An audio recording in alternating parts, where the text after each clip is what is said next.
With God, there is always more. More love, more life, more freedom. Welcome to Zoweh's Exploring More with Michael Thompson. C.S. Lewis once wrote, "Our Heavenly Father has provided many delightful inns for us along our journey, but He takes great care to see that we do not mistake any of them for home." Join me and the team as we explore the kingdom together, discovering the deep truths and offering encouragement for the journey. There is always more. Welcome, friends and allies, to the Exploring More podcast. Michael Thompson, S.J. Jennings, hanging out, exploring the kingdom together, and two little hobbits on an adventure. And I don't think I've ever been called little. No. You'd be a big hobbit, and particularly we have kind of teed up this series on the new Wild at Heart men's series. And if you're joining us, the last episode we took a look at kind of the overview in the prologue, just why John was producing this Wild at Heart series, and really I think it's a couple things. It's about getting this message, which we are very acquainted with and have our version for sure, but that's where we learned it. That's where we started. That's where for me, John and Wild at Heart and at those weekends had a huge impact in my journey and in my story. And this 25 years later from when the book was published, this series, I believe, is a beautiful attempt to introduce another generation. I mean, you think about a 50-year-old man, father, with a 25-year-old son, and you just start there. And for me, 60, and having men who are now in their 20s, even like it happens at our weekends where they've read Heart of a Warrior, King Me, and come to the weekends, and it's like, Wild at Heart, I think I've heard of that. And I'm like, what? How could you not have heard about it? Yeah. And then I say, when you read it, you might think that this guy stole some stuff, but he actually published before me. You guys, I've talked about it on the podcast before, and of course, I'm a pretty big NFL guy. And you think about the coaches and the genealogy of coaches. Yeah, great. I mean, Bill Parcells taught Bill Belichick much of what he knows. Yeah. And then Bill Belichick's trees go, out like this into Shanahan's. I saw that. Shanahan is like that. So there's a lot of them. And if you don't research that, you don't know it. You just think they're running their playbook, and running their organization the way they run it. But there's so much influence that their way of doing things was built upon. Now you've made it your own. We've made it our own. Yeah. But we wholly and completely honor the origins of that original playbook. Yeah. Was like, here's my notes from John from him to you. Mm-hmm. And we just rolled from there. Yeah, I think the other illustration that works really well, I love that playbook, is maps. Those were our first maps. Yeah. Those were our first directional coordinates for how do I do this? How do I share this? Even questions I didn't know that were questions, about my story and what happened to me and how to recover, from that. So we are. Yeah, we're moving forward in the Wild at Heart series that you can find on YouTube. And this particular episode, we just pulled a few. I know we showed quite a bit of the last one. Yeah, the prologue's only like 12 minutes long, but this one is, so we watched it all together, but these are 50-some minutes. So we just pulled out some clips. Super well done. Different characters. Mark is this one, then Pablo, then Leo, then Sam. And so I love the some generational things that are doing there, some different ethnic spaces as well, and even different stories. different stories about common but different. So kind of where things went off track, right? Yeah. And then tracing the root back into the roots of that, like how did we get here? What, because the symptom is the train going off the track, right? Yeah. But what's the problem? Yeah. What caused it to go that direction in the first place? Yeah. So I like the way they do that. So we're going to jump in to the Wild at Heart series, the first full episode called Mark. And just 1 minute. We'll be right back on the Exploring More podcast. Welcome back to the Exploring More podcast. You should go to Encounter. That's I'm just gonna you should go. Put the stamp on it. You should go, and if you don't want to go along, bring a guy with you. Yeah, I mean, it's an environment that is, I think, very, very, very, very good for a man, a safe space and a good space to step in and move towards his story. And I think that's what's brilliant about this series. I think it's what's brilliant about the gospel. The gospel is a story. Yeah. That you're invited to see your story in light of. Mm-hmm. And I think that's why telling stories and listening to stories and engaging in stories is so powerful, because it's why the billions dollar industry of Hollywood and now it's not just Hollywood. You say Hollywood and that kind of makes it sound like, okay, that covers all storytelling, but now it's so global and so many ways and so many things being produced for so many channels of storytelling. On Instagram, you and I send each other Instagram reels all the time. Usually they're goofy or funny, but sometimes they're poignant and important. Right, right. So we're gonna just turn into Mark. I think we have a couple. So this is not the whole clips. 50 minutes. Yeah. This is just a few different segments that we gave to Caleb, saying, "Hey, I'd like to. This struck me. This I want to mention something about this. It landed on me in a certain way. Mm-hmm. So you'll have to go to YouTube for the whole series. But yeah, Caleb, kick us off into Mark's story."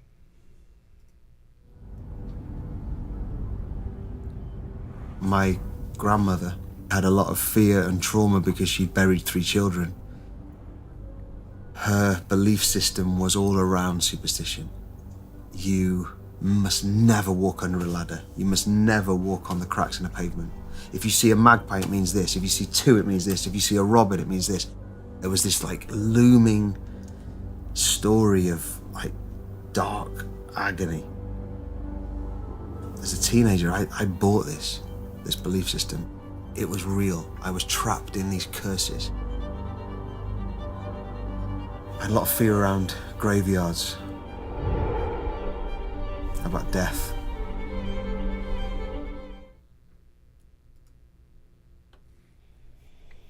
Yeah. A looming story of dark agony. Wow. Yeah. Holy cow. Yeah, there's a picture of him sitting kind of on the armchair, kind of leaning on his grandmother. Mm-hmm. She doesn't look superstitious. She They're looks both like kind of she's make smiling. cookies. Yeah, and, that's right. I think it's a Christmas picture. Yeah. But I think it's powerful in this story that Mark is going back, Mm-hmm. and he's offering to us a story of a person who impacted him, affected him, Mm-hmm. whose way of moving and what they believed affected him, or maybe even infected him. Yeah. And that's to me the point of that clip is, I wonder, that's not quite my story, but what have I come to believe about the story and how to make it work, and who was it who gave it to me? Yeah. And in Mark's case, it was his grandmother. Yeah, when I heard her about the, don't step under a ladder and don't step on a crack on the sidewalk, and if you see one magpie, it means this sees two. That to me indicates a struggle to make sense of things. Mm-hmm. Like she's trying to make sense of a world that does not make sense to her. And I think so many of us are in that same boat. That is the grand struggle for understanding, for meaning. Yeah. Why do these things happen to me? Why do these things happen to others? Yeah. Good or bad, right? Yeah. Like, positive things, negative things. Why did this come my way? Why did this happen? And if you don't have, an example to follow that is rooted in some, even semblance of the truth, you just kind of make some things up. Now, I will also offer that it sounds like he's probably in the UK. Yeah, Wales so and UK. Much older, very different history than our country. Yeah. And in the context of even Christianity. The old country. It's called the old country. And, even to witchcraft and legend and things of that nature. So very different culture that he grew up in. Yeah. But I think that does speak to us, and his grandmother in particular, grasping to try to make sense of something. Yeah. Yeah. She's probably, like you said, make cookies. She's probably the nicest atheist you would know, or at least there's some belief system in there that says it's good luck, bad luck. Right. It's don't do certain things. And I get Throw it. salt over your shoulder. The scriptures have do the word search. Do not, don't, and then do these things. Don't do these things. I mean, so there is a reality to that. But I think in her case, what she offered to Mark is an invitation for us, I think, to look at our stories and what was offered us in terms of a belief system, how the world worked, and how have we supported that going forward, or like we can rejected it going forward. I think of that as when you're a little guy in your first decade, your world's pretty small. And so that influence looms large in that smaller world. And then, you get into some of the explorer stage and into the warrior stage. You start to get wheels, and you're off to college, and you start to challenge some of what was always just presented as the truth. And even in the context of Christianity, knowing your story, the truth that was offered doesn't necessarily give you life. No. It might keep you alive, but that's not giving you life. But wasn't really free. It's a great point. Yeah. I like that. I like to, he brings in this world of superstition, and then Mark says, and I bought it. I gave into it, or I allowed it in. I mean, there's something about that exchange that I think is important. Secondly, he talks about it as curses. A darkness, that think about the pressure that lends itself to of if nobody said Gesundheit, or if you stepped on a crack, and now he goes on in that story and says some things about basically in his life as a young man that the reckoning was coming. He'd violated enough of this, which is an interesting, I'd violated enough of these things that I knew there was payment. Wow. Sheesh, man. That's what I mean about there's something ancient behind that. What an intense way to live. Oh, man. And always having to make sure you're doing the right thing or not doing the wrong thing. That sounds like the Pharisaical 100% story that can be just as religious in a really interesting place like graveyards and black cats. That Bible is Grimm's fairy tales. Right. As opposed to a different one that it is a religious spirit about it. Yeah. And this idea of I have to make the payment. It's going to come out of my skin. It's really interesting. It is. And so my point is, SJ, you don't have to have black cats and mirrors to have a belief system 100%. Structured quite a bit like that. I think you can have up to me. I think you can have a Christian upbringing and have a very unhealthy version of that in Christian spaces. So I asked Caleb just there's a couple minutes, a minute or so pause, and then he's back into. We're kind of getting the before some of the challenging, as Mark says. So I want to show this next clip, and I'm after a couple things in there that were poignant to me. Okay. I felt like I was drowning. I couldn't escape to Wales. There was no wildness because I was in London. And I couldn't escape to art because I was told the art I was making I'd missed the boat. I'd missed the moment. And so I was looking for something. I had people around me, I had a group of friends, but you didn't talk about this stuff. You never spoke about this stuff. And I think I just went into this place of denial.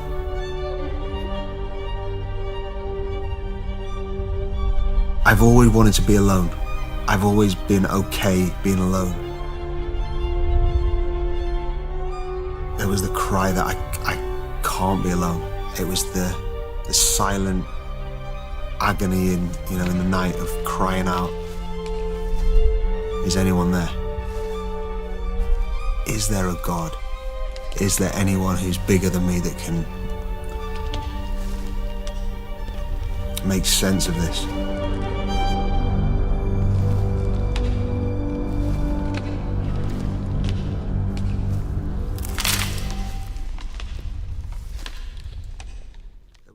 Okay, so I was thinking about how this is going to sound when I say it. I'm going to say it anyway.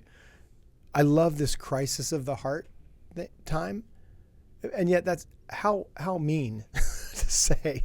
I love the crisis of the heart, but he's there. It's part of the masculine journey. He's there. I think you have to go. And you're going to be. And this isn't the first time. This isn't the first time he's there. Yeah. But he's there again.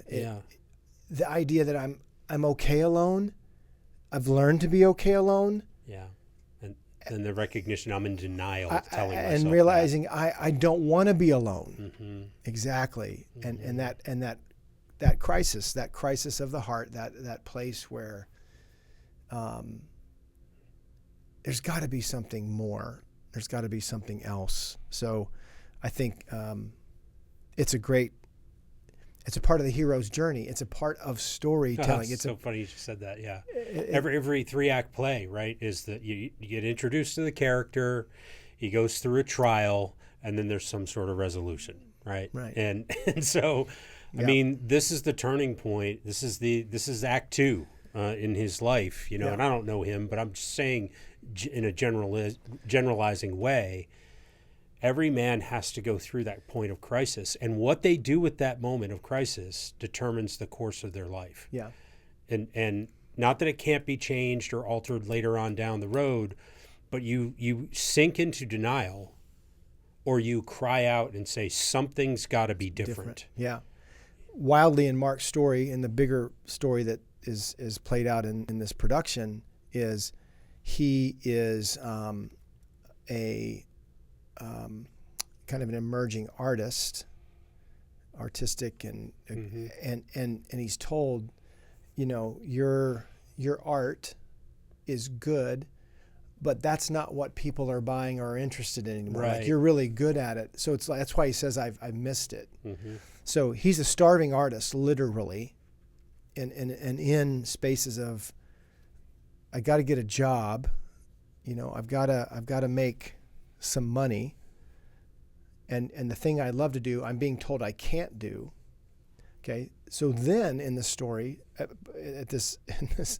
he literally discovers a new way of art that I'm not gonna give away what happens, but he goes from pauper to prince. He literally goes from starving to abundance. And he still feels that way. Reminds me of Jim Carrey's story. If you've heard anything of Jim Carrey in the last 4, 5, 8 years, and it seems to be the guys that have had exuberant amounts of money that can say it doesn't make you happy. The rest of us are like, well, give me a try. I'd like to try it Let once. me see what happens. But oh my gosh, I mean, it's that story of. I had lunch with a man the other day who was talking about, again, the income and the division of class as it relates to to money. And he said, I spend a lot of my time with the wealthy, and they're some of the most miserable people, and they need your message. They need what you and your team are offering. It was a declaration and a compliment at the same time of an observation that says, man, nobody's immune from this. Like Mark, is there anything bigger? Is there something more? Right. What am I missing?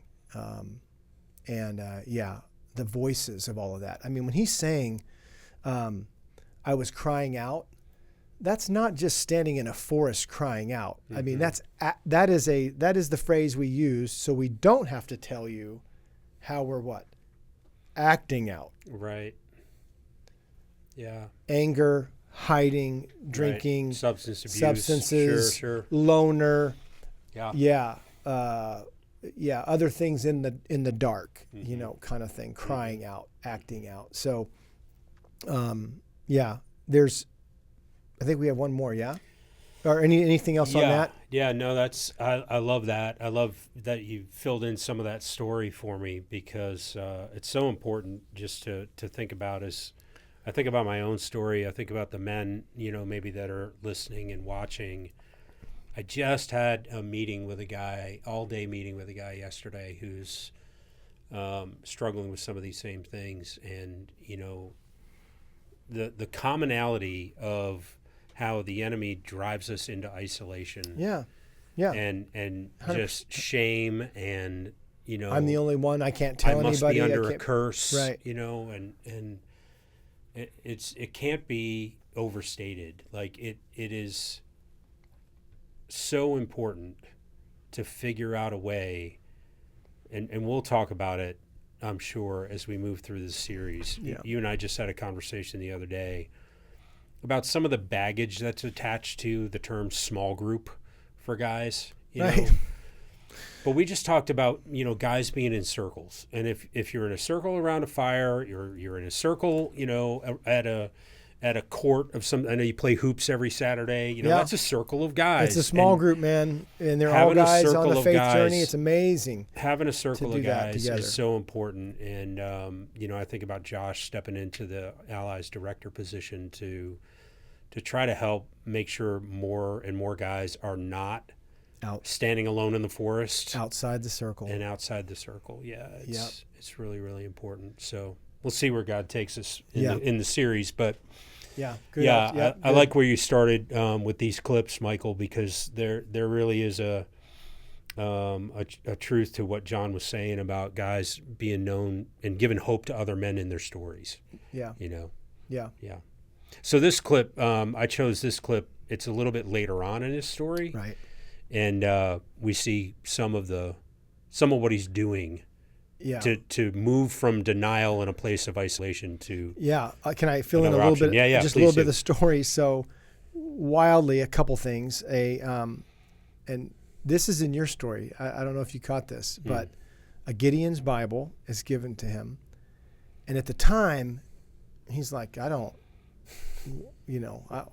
but he doesn't throw it away. He doesn't give it away. And he pulls it out some years later, like a little Gideon's New Testament. So that, along with a couple other things that converge in his life and in his world, he starts reading about Jesus, and for him, the Holy Spirit helps him interpret, just like C.S. Lewis wrote, we talked about, I think last time, that no, he's not tame. He's not safe. He's good. But this wild, Mark calls Jesus a wild man. And that's what he loves about him, that he's not subject to culture's conformity, particularly the religious spaces. And is just, really counterculture in that space. So that's... He must love The Chosen. Mark. Yeah. I'm sure he does. But that's where, so Mark goes... That's an important part of, I think I finish at 19 minutes and you're picking up at 35. So there's story of these curses, this darkness, this thing that he was looking for finds him, and he's like, if this is not what a couple times I went to church, this isn't what I heard. Mm-hmm. If this is Jesus, if this is what God is like, I'm in. Yeah. And at the same time, as you can imagine with the Wild at Heart series, he's discovering this, and he still has questions. Like, he's discovering, but he's not sure what it all means. And a friend of his asks him, "How you doing? How you really doing? How's your heart?" Yes, how's your heart is what he asked him. And that's right. what was so arresting for him. Like, yes, great point, great clarification. yeah. And he says, "You need to read this book, Mm-hmm. Mark, Wild at Heart." He says, it will fuel your jets. That's what he says. So this is after all of that. Yeah. When things start coming clear, when things start coming into the light, and he starts to get a different answer than something's wrong with me. Mm-hmm. That's good. He starts getting an answer is there's something wonderful about me. All the other voices that I missed my art. Yeah. I can't keep up my grandma's theology. Mm-hmm. I don't know what I'm doing, right? He's really unfathered in so many ways of his journey, and all of that led to an answer that he lived under. Something's wrong with me. And he finds Jesus as wild, Mm-hmm. unfettered, unconforming. Mm-hmm. He's like, I can follow that guy. Yeah, because that guy said it's not you that there's something wrong. It's something wrong in the world. Right. So It's good. Yeah, man. So So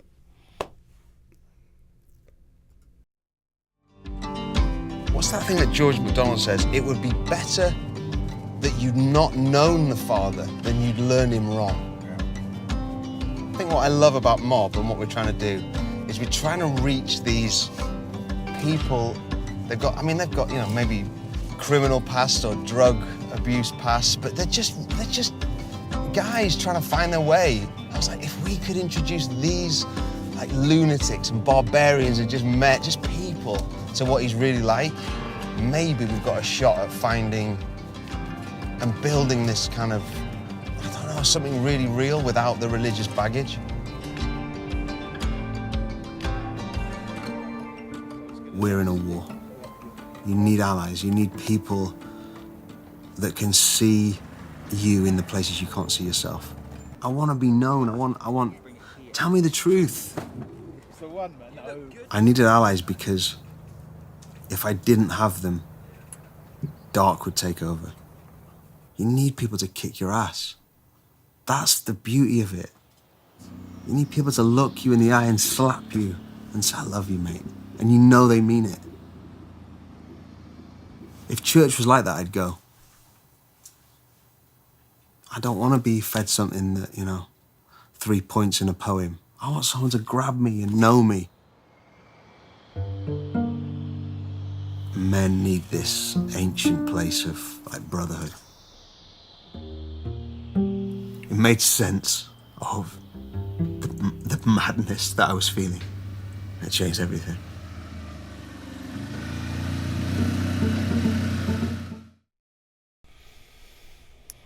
changed everything. Yeah. I mean, I had to squint there and look at because I had forgotten it. The sign. Sign says, "What makes you come alive?" That's on his property. He's got several of them up. Yeah. We'll put that on my driveway. Yeah. See what the FedEx That's the Howard Thurman quote. Don't ask what the world needs. Ask what makes you come alive and go do that. Mm-hmm. Sure enough. That's what the world needs. Yeah, I think that's brilliant. What else did? Yeah, I so resonate with, and it's not going to be a surprise for you, Michael, or anybody that knows me. But when he talks about if we could get this mob, this band of barbarians and lunatics, to see the real Jesus, we could do something about this plague of that is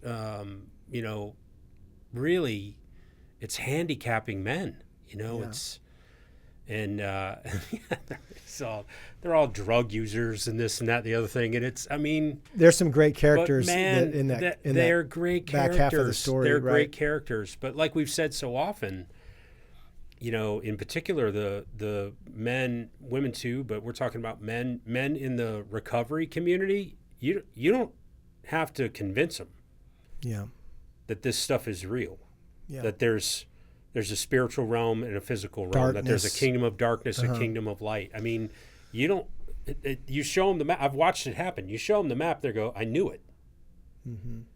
I knew it." Yeah. You know, because they, in their experiences, I think, you know, there's something about that altered state that people in the recovery community have been to that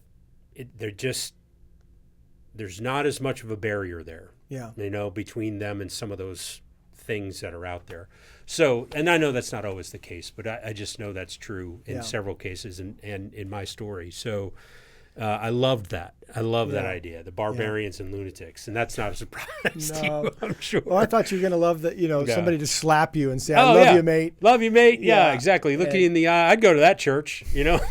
100%, man. Yeah. And 3 points in a poem, I'm good. You know, I get it. Yeah, I don't need to go. And I think about what he quoted George MacDonald, who was a I think Scottish theologian who really influenced Lewis, and he said, quote,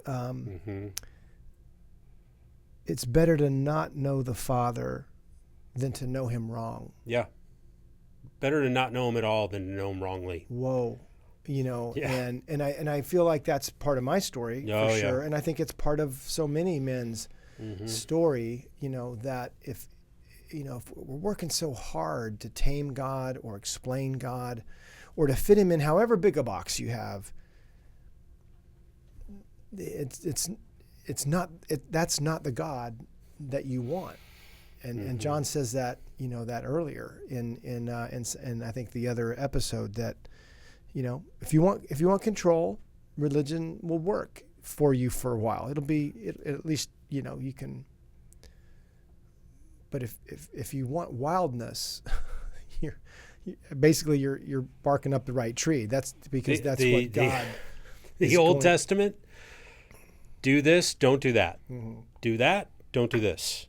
You know, if that works for a while, right? But then it's like, you know, relationship. Right? Yeah. I paid a ransom for you. Yeah. Because you're worth that paying the ransom for. And I want to be known by you. And it's not that we don't need the Old Testament. That's not what I'm saying. It. But it's so different. I think there's a couple other pieces that that's really a great clip. The mob, they call it the mob. Yeah, great. And I'm reminded too, man, about the circles that we're talking about, SJ, that, you know, there's a lot of circles that aren't oriented. Oh yeah. Just because you're circled up, right? You know, doesn't mean it's helpful. Yeah, man. You can have a circle with guys, and crap, those guys late at night under the influence. I mean, they're dangerous. Oh yeah. You know, versus a circle of oriented men. So what Mark does is what we did. You know, that, hey man, you need to read this book, or you need to come with me. Mm-hmm. You've got to go to this. Mm-hmm. You know, and that's not an easy ticket from UK to Wales to Colorado for boot camps, but one that he's made a few times and helped others make, because you want it for them. So I love that the circle, the mob, he's given them at least something to kind of start to orient them, and the support of friendship to do it. That's a bloody good combination. It is. You know, and I also love two things about. I'd just finish my thoughts on Mark particularly. I love that he's an artist, and I think, you know, Andy and Caleb, you and me, I do believe there's a part of a man's soul, a part of a man's gifting that is that of an artist. Mm-hmm. And it's probably the one that gets just crushed the most. Yeah, let me jump in and say, it either gets crushed or Brené Brown says it this way: unrealized creativity always metastasizes into something else. Mm-hmm. Yeah, I was going to say, I thought you were going to say exploited. No. It gets used. Unrealized. So if you don't have that creative outlet somehow, and all of us are creative, God has that's part of how we bear his image, right?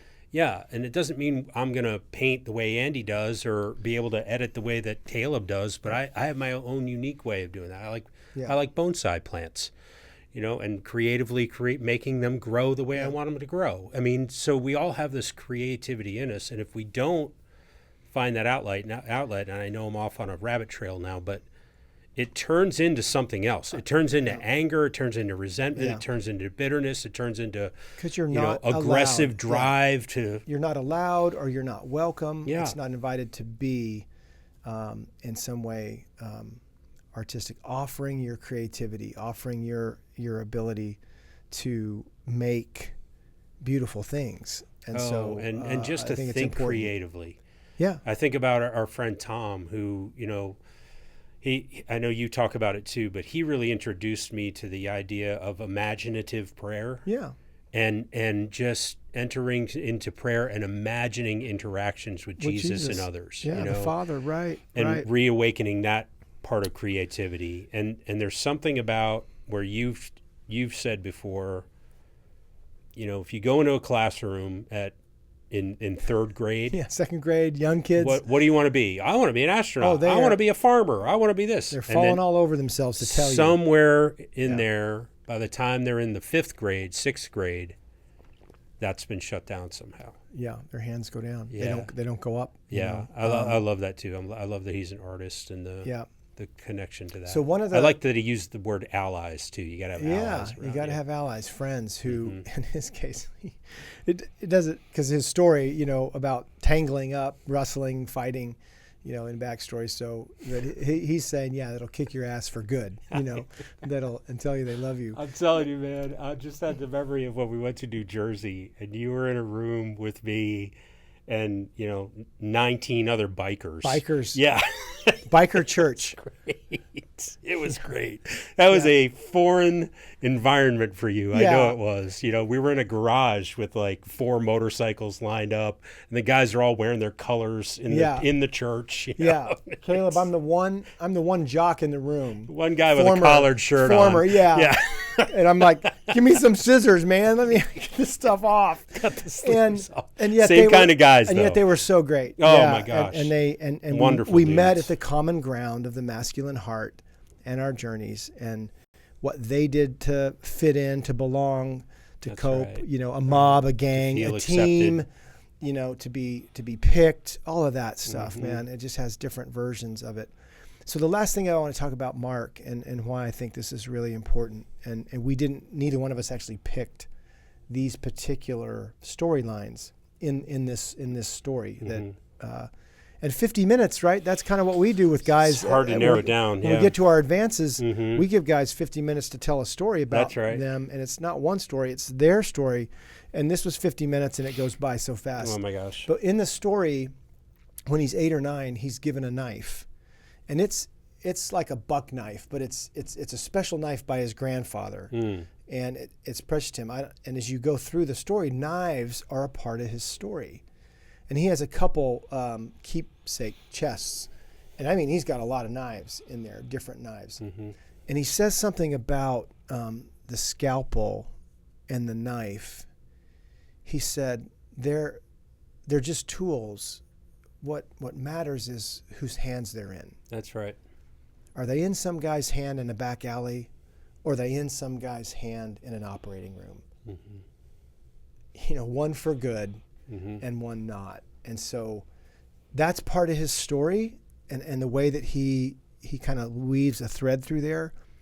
And then he uses the scalpel in his art, doesn't he? That's right. So I'm sorry, I just blow the story. No, that's exactly how. That's exactly where I'm going. That here's this thing in a timestamp when he's 8, and then there's a thing with I think it's his grandmother again, his grandmother's cat.